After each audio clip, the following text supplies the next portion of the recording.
Okay, so I am aware that I look like I listen to Never Shout Never, and that I tell my mom I'm constantly not going through a phase.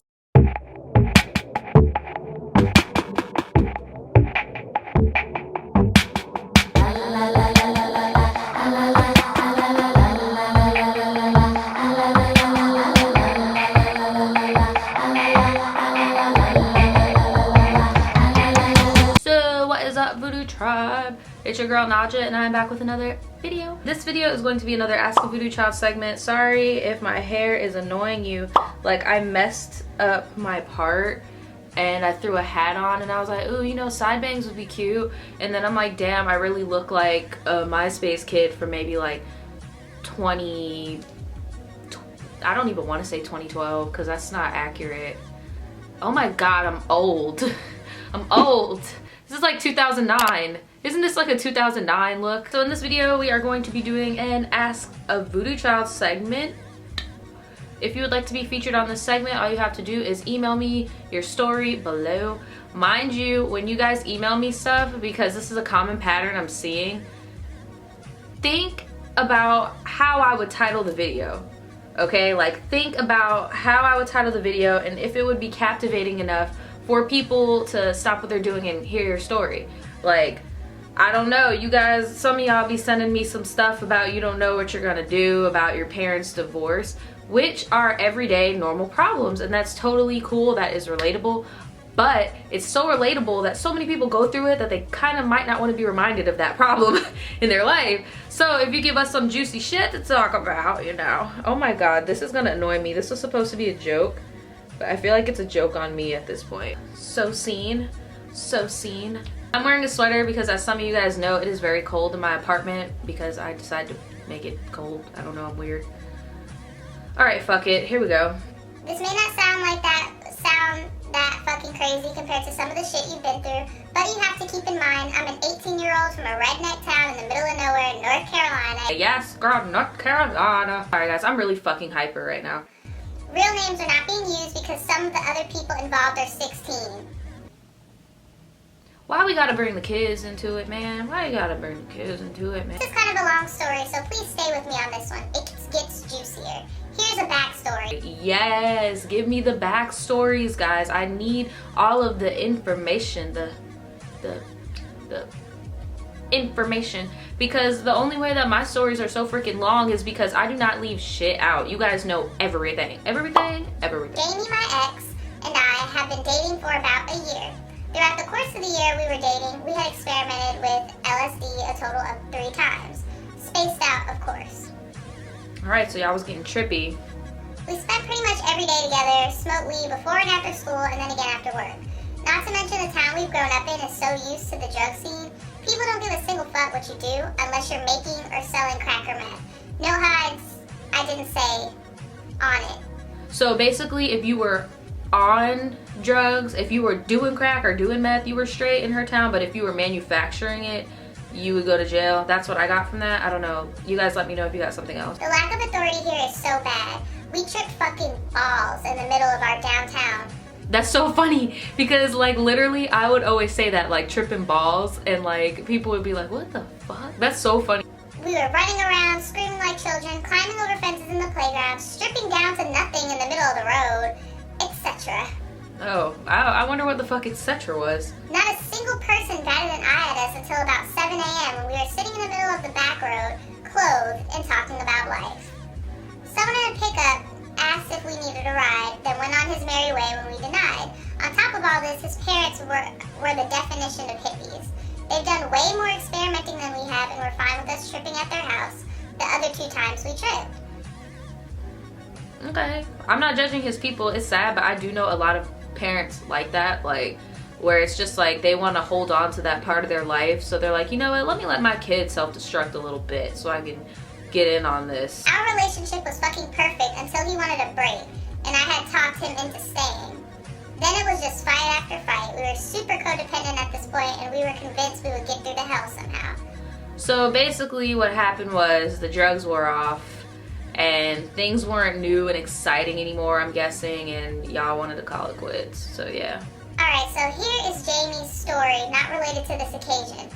Jamie went down his grandmother's beach house with his 12-year-old brother and grandparents. I knew he was periodically drinking and walking around the town all tipsy and didn't care. It was his life. A couple nights in, he met a couple random guys on the beach. Jamie, able to make friends with anyone, made friends with these two sketchy motherfuckers. He was either offered or asked for some Xanax and took it.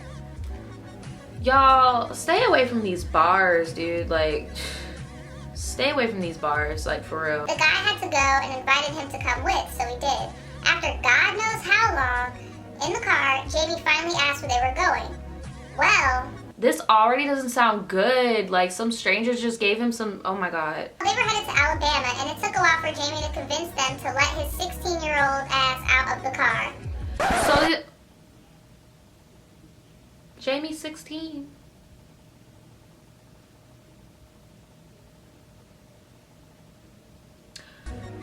It took all night for him to walk back to his beach house without a phone, drugged up, and no earthly idea where he was. He texted me at 6 p.m. the next day and said he had a long night. When I asked, he just brushed it off and didn't reply for a few hours.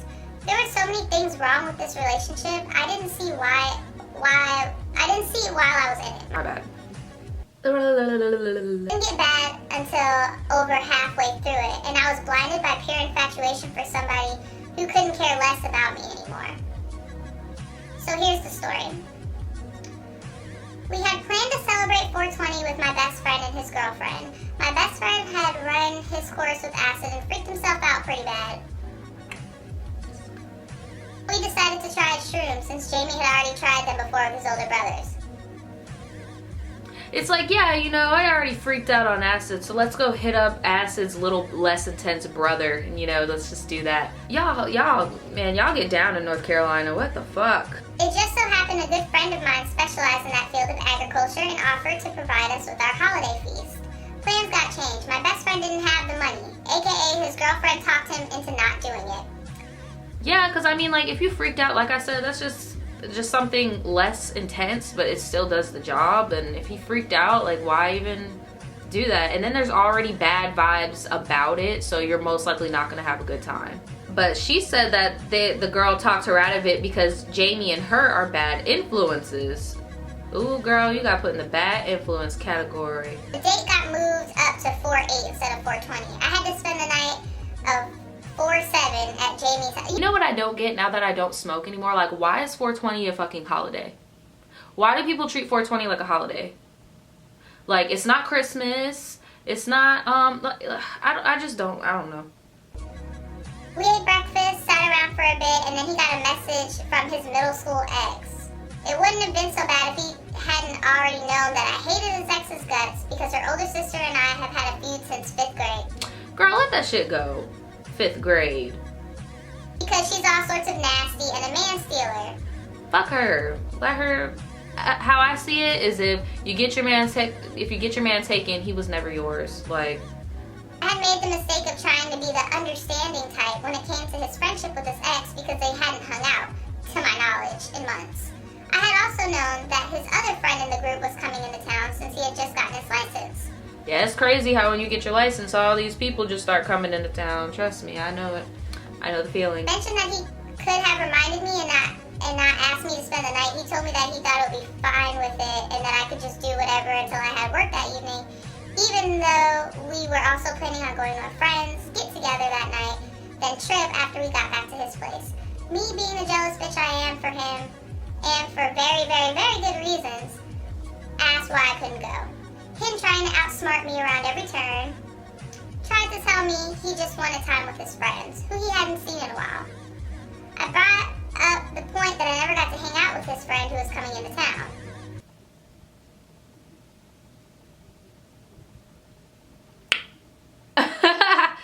Because of the fact that it was always them three doing whatever, with no contact or story as to how the day went the entire time they were together. Jamie had the motherfucking audacity. That's what she said. The motherfucking audacity to call his ex his lifelong friend, which drew so many red flags. We got into a huge fight, and I finally convinced him to let me go. Whenever we arrived at her house, her not expecting me to tag along, the ex was wearing a white tank top and no bra. And she even put, takes moment of silence. Absorb that shit. Did you absorb it? After I left for work, apparently things went from sitting in an awkward silence for 3 hours to actually socializing. I got sent home from work 10 minutes in because the manager asked me to take out my nose ring after literally months of letting me keep in all my jewelry for work, even though it was against dress code. Girl, I got a similar story about that with these Forever 21 bitches. I'll get into that if y'all want to see it anyway. I was pissed and in tears, and the entire day was just not going my way. It took 3 hours to get a hold of Jamie, and he had supposedly left his phone in his car. This boy is 16. He did not leave his phone in his car. My baby brother is 16. Like, he doesn't go anywhere without his phone. He Snapchats his life. Like, the fuck? Told me he had driven his friend somewhere, even though, you know what? If I had a penny for all the lies that boy fed me in the span of 2 days, I would be a millionaire. Anyways, I finally met back up with him after a few hours, and we went to our friends' get-together. As soon as we walked through the door, he sold his friend 2 fungi. Basically mushrooms. It wasn't that he was selling them to his friend, but rather he brought them to a party full of 14 to 19-year-olds with absolutely no clue what pot was, let alone hallucinogens. Why are you guys hanging out with these children? Not trying to say that there are not mature 16, 17-year-olds. I was one of them. But not every 16, 17-year-old is like that. And definitely a 14-year-old is not like that. And when you introduce them to that type of lifestyle, they start acting like Asia from the first party time story, okay? Like, no, like, you need to, like, literally, I can't tell you how many parties I went to in my party days where grown-ass people would come up to me and be like, hey, you need to go home. Where's your mom? Like, for real, like, you meet people like that. So please be that person. Please be that person of reason. Be grown. Assert yourself. Think of it this way. When you were, like, 10 or so and you saw middle schoolers, didn't you think they were so big? Right? So imagine how you look at this age to a 15, 16-year-old. Boss them the fuck up. Tell them to go home. I immediately got onto him because I was not going to be involved with this aspect of it if all the party were to get busted. Yes, that's another thing. Like, if you get busted and you have all these minors, you're fucked. You're fucked. Excuses were made, and yet he did it again. The second time I called him out, I had managed to get him alone and asked why he was selling our stuff, because he was only supposed to have bought enough for the 2 of us. Lies, lies, lies.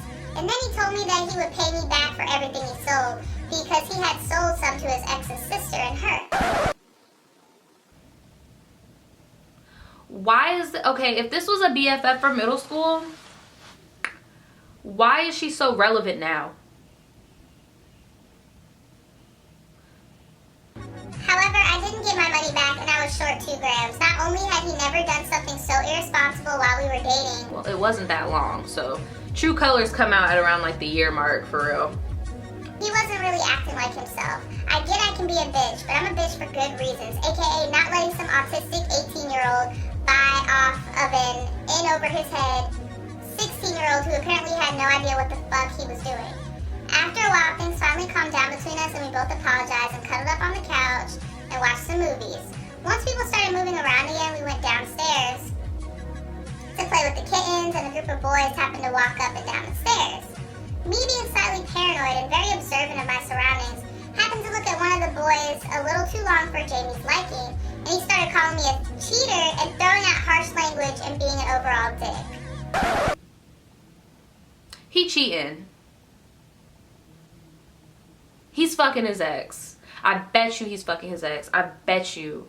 Because literally, that, bruh, like, I said this in my last video, I date men and women. Women are so fucking complex, but dudes are so black and white, it's not even funny. Like, so for him to be doing all of that, he's cheating. Like, because if you're not cheating on somebody, those type of behaviors wouldn't even trigger something in you like that. Yeah, Not until the last sentence had I really thought about it, but he probably took something like Xans or Nah, don't give him, no.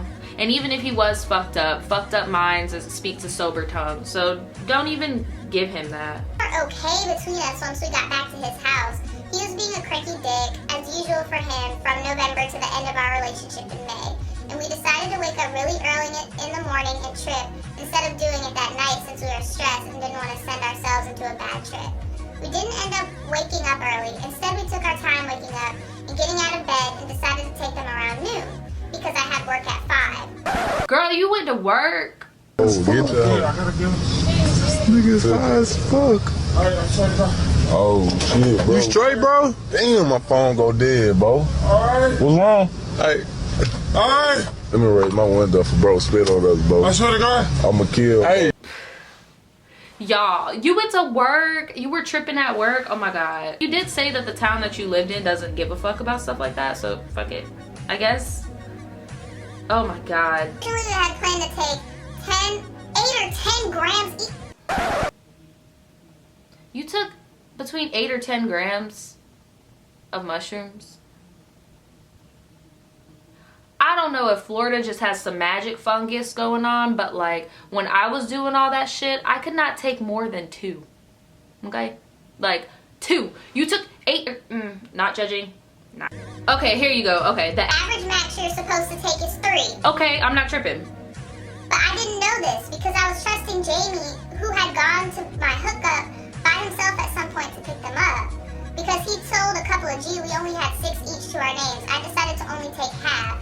Big fucking, oh my God, thank God. I'm so glad you did that. Like, I was so worried for you. Decided, why have any sort of logic behind anything I ever do? I'm only gonna take 6.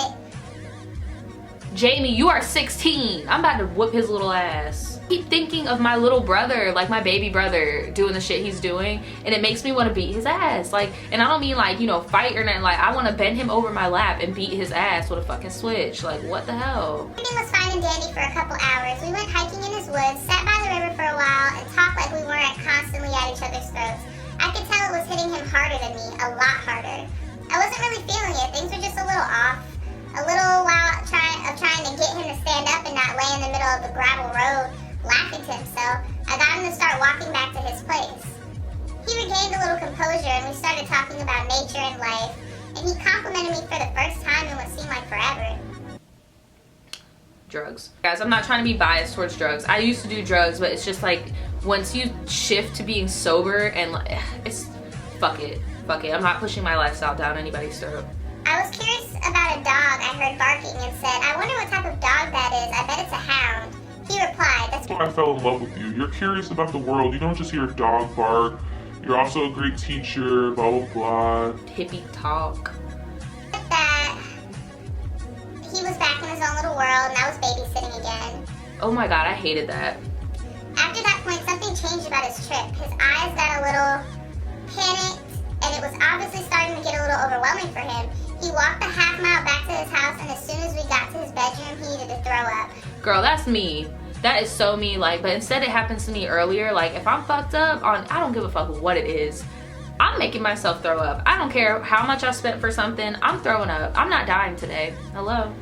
After a couple minutes, I got worried and went after him. I opened the bathroom to find him lying on the floor in his underwear, holding himself. His mother. That woman came in and asked if she could help. I reassured her I was able to handle it, and that he would be fine as long as I got him up and moving again. She brought me a wet washcloth and I sat him up to throw up again. He threw up for a bit, talking nonsense. After a certain point, his mom came back in the bathroom to talk to him, see if we can get his mind right. Well, through all the dry heaving and the amount of bullshit he was spewing out, he admitted he had been cheating on me with his ex during our first month of dating.